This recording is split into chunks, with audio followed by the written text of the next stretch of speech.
Welcome to my channel foodie girl Nivi. আজ আবারও নিয়ে চলে এসেছি একটি নতুন রেসিপি। এই অতিরিক্ত গরমে ছোট বড় সবার প্রিয় ঠান্ডা ঠান্ডা ম্যাঙ্গো লস্যি।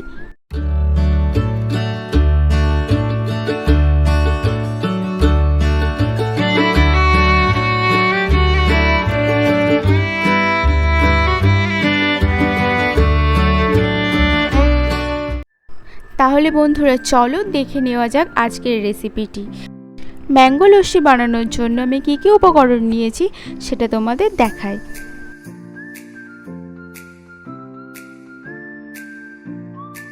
নিয়েছি টক দই, কাজু কিশমিশ, চিনি, নুন, দুটো গ্লাস এবং স্ট্র এবং দুটো ফ্রেশ পাকা আম।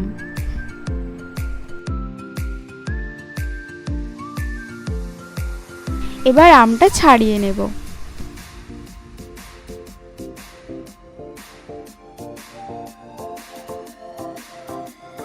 ভিডিওটি ভালো লাগলে চ্যানেলটি অবশ্যই সাবস্ক্রাইব করে দেবেন এবং পাশে থাকা বেল আইকনটি ক্লিক করে দেবেন।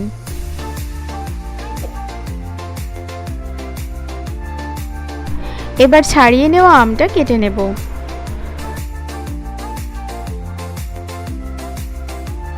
রেসিপিটি পুরোটা জানতে হলে ভিডিওটি স্কিপ না করে সবটা দেখুন। আর ভিডিওটি ভালো লাগলে অবশ্যই একটি লাইক করে দেবেন। খোলা ছাড়ানো আমের পিসগুলো এভাবে স্লাইস করে কেটে নিয়েছি। এখানে আমের একটা পিসকে আমি একটু অন্যরকম কাটিং করে দেখিয়েছি। এভাবে কাটিং করলে দেখতে খুব সুন্দর লাগে।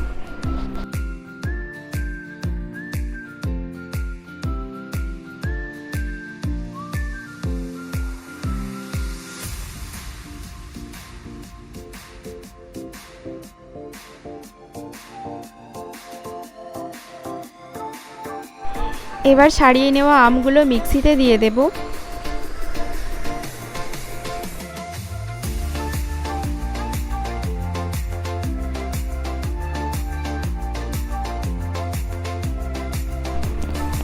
চিনি এখানে আমি 4 চামচ মতন দিয়েছি, আপনারা চাইলে বেশি চিনিও দিতে পারেন কিংবা পরে অ্যাডও করে নিতে পারেন। অল্প পরিমাণ নুন দিয়ে নিয়েছি। এরপর টক দইটা দিয়ে দেব। লস্যিটা আমি একটু ঘন করে বানাবো, তার জন্য 2 কটোরা এরকম টক দই আমি দিয়েছি। 2 গ্লাস পরিমাণ লস্যি বানানোর জন্য সমস্ত উপকরণ আমি এখানে নিয়েছি।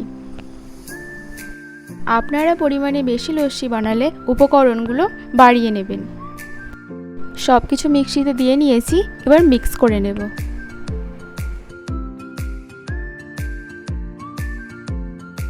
মিক্স করার পর আরও 1 চামচ চিনি আর ঠান্ডা জল এখানে অ্যাড করেছি। তারপর আরও একবার মিক্স করে নিয়েছি। হয়ে গিয়েছে ম্যাঙ্গো লস্যি বানানো। এবার সার্ভ করে নেব। আপনারা দেখতেই পাচ্ছেন লস্যিটা কতটা ঘন হয়েছে। আর লস্যি যত ঘন হবে খেতে তত টেস্টি হবে। এই যে আরেকটা গ্লাস এখানেও ঢেলে নেব।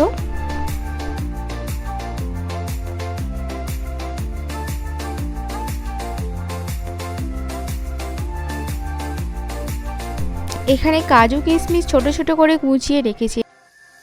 এগুলো লস্যির উপরে ছড়িয়ে দেব। এতে দেখতেও ভালো লাগবে আর খেতেও সুস্বাদু লাগবে। আপনারা চাইলে এর উপর পেস্তা, চেরি বা বিভিন্ন ধরনের ড্রাই ফ্রুটসও অ্যাড করতে পারেন।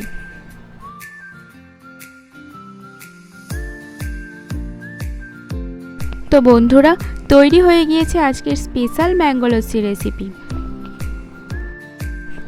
তোমরাও বাড়িতে ঝটপট বানিয়ে ফেলো এই ম্যাঙ্গো লস্যি রেসিপিটি। আর কেমন লাগলো আমাকে কমেন্ট করে জানাতে ভুলবে না। ভিডিওটি ভালো লাগলে চ্যানেলটি অবশ্যই সাবস্ক্রাইব করে দিও। আর আমার সব ভিডিও সবার আগে পেতে পাশে থাকা বেল আইকনটি ক্লিক করে দিও। আজকের মতন ভিডিও এখানেই শেষ করছি। দেখা হবে আরও একটি নতুন ভিডিওতে নতুন রেসিপি নিয়ে। তোমরা এভাবেই পাশে থেকো আর আমাকে সাপোর্ট করো।